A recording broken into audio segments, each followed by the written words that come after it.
Querem privatizar até a previdência, dizendo que ela dá prejuízo. Mas isso também é mentira. Nos últimos 10 anos, a previdência só deu prejuízo 2 vezes, em 1984 e 1988. É uma estrutura altamente lucrativa e por isso eles querem privatizá-la. É apenas mais um lugar para onde o povo quer estender mais um de seus tentáculos. Eles dizem que as taxas de juros têm que ser mantidas altas para atrair capitais, porque existe um déficit público. Mas não dizem que só existe déficit público por causa do pagamento das altas taxas de juros. É o cachorro correndo atrás do seu próprio rabo. Baixando-se as taxas de juros, baixando-se o serviço da dívida, não existe déficit. Mas isso a imprensa boa.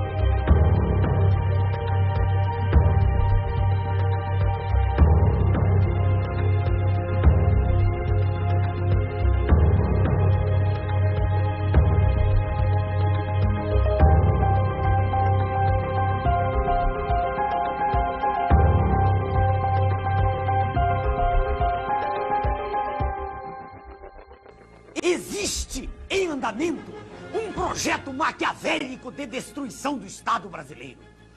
Pretende-se entregar todo o patrimônio da nação, estatais, Banco do Brasil, bancos estaduais, subsolo, Amazônia, enfim, entregar tudo o que representa riqueza, riqueza verdadeira, para os donos do poder mundial.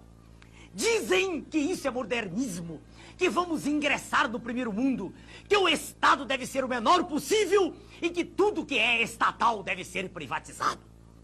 Venderam-se, entre outras, a Usiminas, a segunda usina siderúrgica mais eficiente do planeta, e a Companhia Siderúrgica Nacional, símbolo da indústria brasileira. Todas essas vendas vêm sendo feitas a preço de banana, e ainda são pagas com papéis públicos que estavam altamente desvalorizados. É um verdadeiro assalto à nação, feito às claras, e com a imprensa toda batendo palmas. Com o dinheiro arrecadado das privatizações, diz o governo, estaremos diminuindo a dívida interna do Brasil.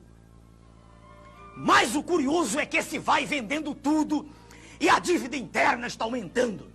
Em março de 94, a dívida mobiliária era de 50,5 bilhões de dólares. Em julho de 94, com a implantação do real, foi para 59,5 bilhões de dólares. E, em julho de 95, com um ano do plano real, ela já estava em 82,2 bilhões de dólares. Então, para que servem as privatizações? Privatizações são negociatas que servem para transferir o formidável patrimônio público para uma minoria privilegiada de representantes legítimos do sistema financeiro internacional. O governo, sob o comando do sistema financeiro internacional, estabelece juros da dívida interna tão extorsivos que vão exaurindo as finanças públicas e vão quebrando as indústrias, destruindo a agricultura, aumentando o desemprego e criando, como diz o professor Adriano Benayon, doutor em economia pela Universidade de Hamburgo, na Alemanha, criando, sim, uma verdadeira economia de cemitério. O que eles pretendem é a demolição do Estado. Destruído o Estado, segue-se o esfacelamento da nação, fazendo com que o povo não acredite em nada que é nacional, com que perca a sua autoestima e que tenha vergonha de ser brasileiro. Daí a propaganda gigantesca a favor do Estado mínimo, de desmoralização das Forças Armadas, que são o braço armado do povo, e de destruição da família, que é a célula básica da sociedade. É a anulação de todos os nossos valores morais, é o deboche institucionalizado. Mas a nação é o povo, com o seu território, com a sua história, os seus costumes e com a sua língua. Eles querem destruir nossa nação. Com a desculpa de modernidade, de entrar no primeiro mundo, o que estão fazendo é destruir a indústria nacional. Esta é a verdade sobre o projeto neoliberal, que a imprensa podre não mostra. É conduzir o nosso povo, qual manada de búfalos, para o precipício, para a escravidão. É como se fosse um gigantesco octopus, com seus tentáculos, sugando todas as nossas riquezas e drenando-as para os donos do mundo. É a perda definitiva da soberania nacional. Meu nome é Enéas.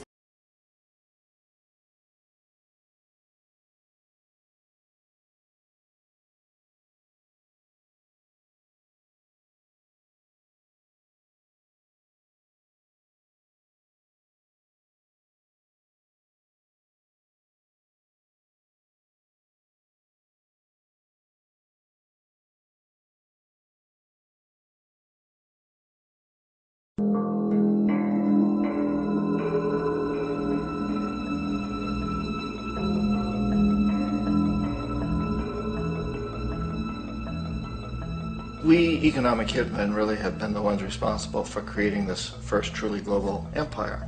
And we work many different ways.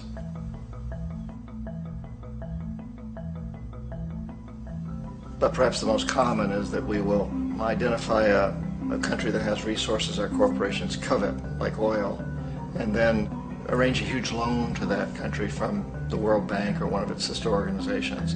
But the money never actually goes to the country. Instead, it goes to our big corporations to build infrastructure projects in that country, power plants, industrial parks, ports, things that benefit a few rich people in that country, in addition to our corporations, but really don't help the majority of the people at all. However, those people, the whole country is left holding a huge debt. It's such a big debt they can't repay it, and that's part of the plan, that they can't repay it. And so at some point we economic hitmen go back to them and say, listen, you owe us a lot of money, can't pay your debt, so sell your oil real cheap to our oil companies. Allow us to build a military base in your country, or send troops in support of ours to someplace in the world like Iraq, or vote with us on the next UN vote.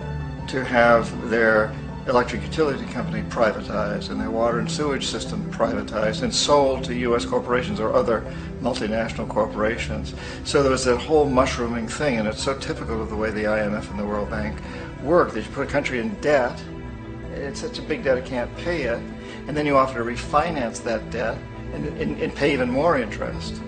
And you demand this quid pro quo, which you call a conditionality or good governance, which means basically that they've got to sell off their resources, including many of their social services, their utility companies, their school systems sometimes, their penal systems, their insurance systems, to foreign corporations. So it's a double, triple, quadruple whammy. The precedent for economic hitmen really began back in the early 50s when democratically elected Mossadegh, who was elected in Iran, he was considered to be the hope for democracy in the Middle East and around the world. He was Time Magazine's Man of the Year. But one of the things that he'd run on and began to implement was the idea that foreign oil companies needed to pay the Iranian people a lot more for the oil that they were taking out of Iran. The Iranian people should benefit from their own oil. Strange policy. We didn't like that, of course. But we were afraid to do what we normally were doing, which was to send in the military. Instead, we sent in one CIA agent, Kermit Roosevelt, Teddy Roosevelt's relative. And Kermit went in with a few $1 million and was very, very effective and efficient. And in a short amount of time, he managed to get Mossadegh overthrown and brought in the Shah of Iran to replace him, who always was favorable to oil. And it was extremely effective. Mobs overflow Tehran. Army officers shout that Mossadegh has surrendered and his regime as virtual dictator of Iran is ended. Pictures of the Shah are paraded through the streets as sentiment reverses. The Shah is welcomed home. So back here in the United States, in Washington, people looked around and said, wow, that was easy and cheap. So this established a whole new way of manipulating countries, of creating empire. The only problem with Roosevelt was that he was a card-carrying CIA agent, and had he been caught, the ramifications could have been pretty serious. So very quickly at that point, the decision was made to use private consultants to channel the money through the World Bank or the IMF or one of the other such agencies, to bring in people like me who worked for private companies, so that if we got caught, there would be no governmental ramifications.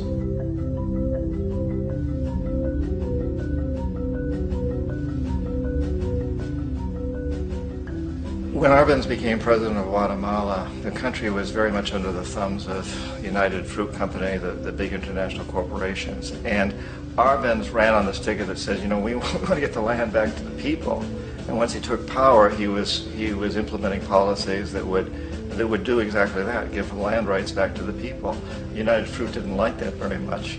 And so they hired a public relations firm, launched a huge campaign in the United States to convince the United States people, the citizens of the United States, and the press of the United States, and the Congress of the United States, that Arbenz was a Soviet puppet, and that if we allowed him to stay in power, the Soviets would have a foothold in this hemisphere. And that, at that point in time, was a huge fear on everybody's mind, the Red Terror, the Communist Terror. And so, to make a long story short, out of this public relations campaign came a commitment on the part of the CIA and the military to take this man out. And in fact, we did. We sent in planes, we sent in soldiers, we sent in jackals, we sent everything in to take him out, and did take him out. And as soon as he was removed from office, the new guy that took over after him basically reinstated everything to the big international corporations, including United Fruit.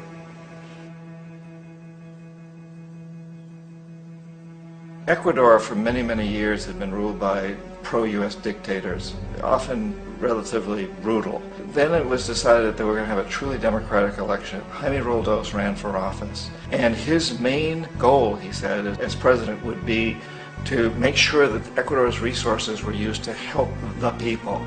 And he won, overwhelming, by more votes than anybody had ever won anything in Ecuador. And he began to implement these policies to make sure that the profits from oil went to help the people. Well, we didn't like that in the United States.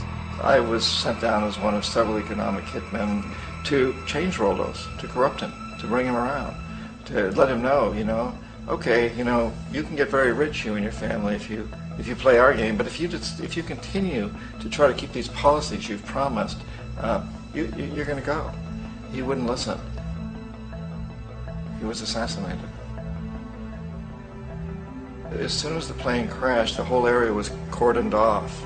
The only people allowed in were U.S. military from a nearby base and some of the Ecuadorian military. When an investigation was launched, two of the key witnesses died in car accidents before they had a chance to testify. A lot of very, very strange things that went on around the assassination of Jaime Roldos. I, like most people who've really looked at this case, have absolutely no doubt that it was an assassination. And of course, in my position as an economic hitman, I was always expecting something to happen to Jaime, whether it be a coup or assassination, I wasn't sure, but that he would be taken down because he was not being corrupted. He would not allow himself to be corrupted the way we wanted to corrupt him.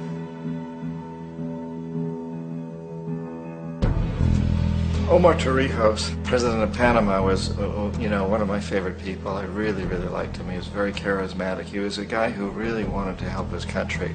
And when I tried to bribe him or corrupt him, he said, look, John, he called me Juanito. He said, look, Juanito, I don't need the money. What I really need is for my country to be treated fairly. I need for the United States to repay the debts that you owe my people for all the destruction you've done here. I need to be in a position where I can help other Latin American countries win their independence and be free of this terrible presence from the north that you people are exploiting us so badly. I need to have the Panama Canal back in the hands of the Panamanian people. That's what I want. And so, leave me alone. Don't try to bribe me. It was 1981, and in May, Jaime Roldos was assassinated. And Omar was very aware of this. Torrijos got his family together and he said, I'm probably next, but it's okay because I've done what I came here to do. I've renegotiated the canal. The canal will now be in our hands. He just finished negotiating the treaty with Jimmy Carter. In June of that same year, just a couple of months later, he also went down in an airplane crash, which there's no question was executed by CIA-sponsored jackals. Tremendous amount of evidence that one of Torrijos' security guards handed him at the last moment as he was getting on the plane a tape recorder, a small tape recorder that contained a bomb.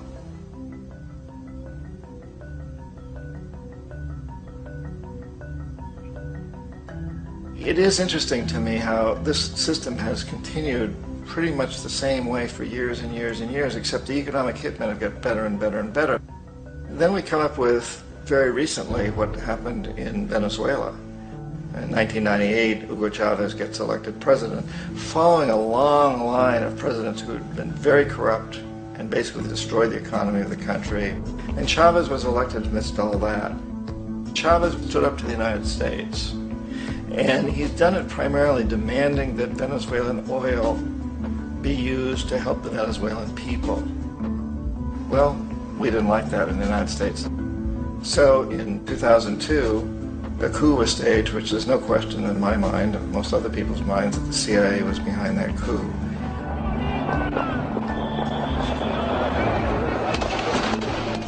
The way that coup was fomented was very reflective of what Kermit Roosevelt had done in Iran, of paying people to go out into the streets to riot, to protest, to say this Chavez is very unpopular.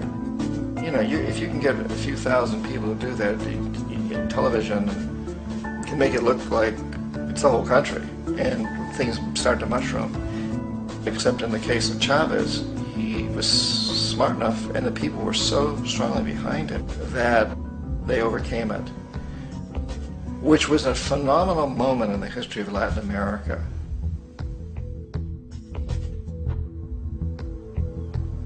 Iraq actually is a perfect example of the way the whole system works. So we economic hitmen are the first line of defense. We go in and we try to corrupt governments and get them to accept these huge loans, which we then use as leverage to basically own them. If we fail, as I failed in Panama with Omar Torrijos and in Ecuador with Jaime Roldos, men who refuse to be corrupted, then the second line of defense is we send in the jackals. And the jackals either overthrow governments or they assassinate. And once that happens and a new government comes in, boy, it's going to toe the line because the new president knows what will happen if he doesn't. In the case of Iraq, both of those things failed. Economic hitmen were not able to get through to Saddam Hussein. We tried very hard. We tried to get him to accept a deal very similar to what the House of Saud had accepted in Saudi Arabia, but he wouldn't accept it. And so the jackals went in to take him out. They couldn't do it. His security was very good. After all, he had one time worked for the CIA. He'd been hired to assassinate a former president of Iraq and failed, but he knew the system. So in '91, we send in the troops and we take out the Iraqi military. So we assume at that point that Saddam Hussein is going to come around. We could have taken him out, of course, at that time, but we didn't want to. He's the kind of strong man we like. He controls his people. We thought he could control the Kurds and keep the Iranians in their border and keep pumping oil for us. And that once we took out his military, now he's going to come around. So the economic hitmen go back in the 90s without success. If they'd had success, he'd still be running the country. We'd be selling him all the fighter jets he wants and everything else he wants. but they couldn't. They didn't have success. The jackals couldn't take him out again, so we sent the military in once again, and this time we did the complete job and took him out, and in the process created for ourselves some very, very lucrative construction deals. We had to reconstruct a country that we'd essentially destroyed, which is a pretty good deal if you own construction companies, big ones. So, you know, Iraq shows the three stages. The economic hitmen failed there, the jackals failed there, and as a final measure, the military goes in. And in that way, we've really created an empire, but we've done it very, very subtly. It's clandestine. All the empires of the past were built on the military, and everybody knew they were building them. So the British knew they were building them, the French, the Germans, the Romans, the Greeks, and they were proud of it. And they always had some excuse, like spreading civilization, spreading some religion, something like that. But they knew they were doing it. We don't. The majority of the people in the United States have no idea that we're living off the benefits of a clandestine empire, that today there's more slavery in the world than ever before.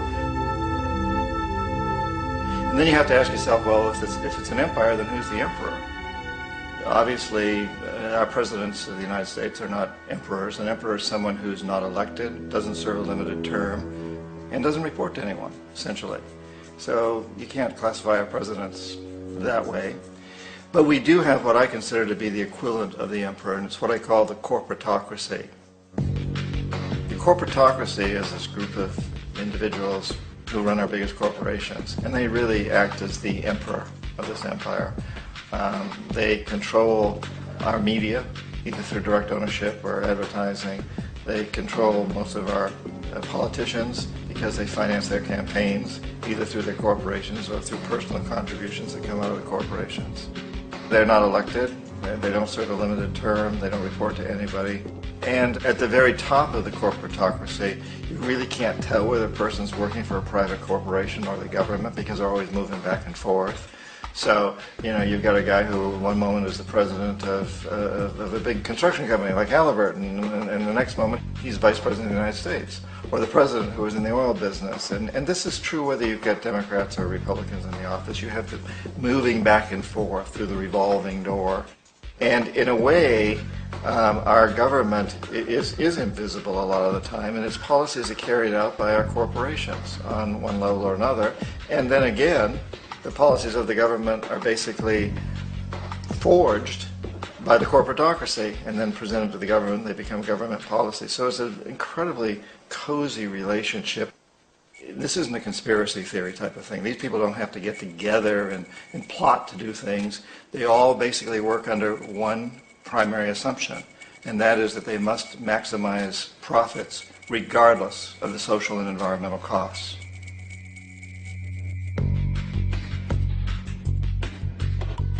This process of manipulation by the corporatocracy through the use of debt, bribery, and political overthrow is called globalization.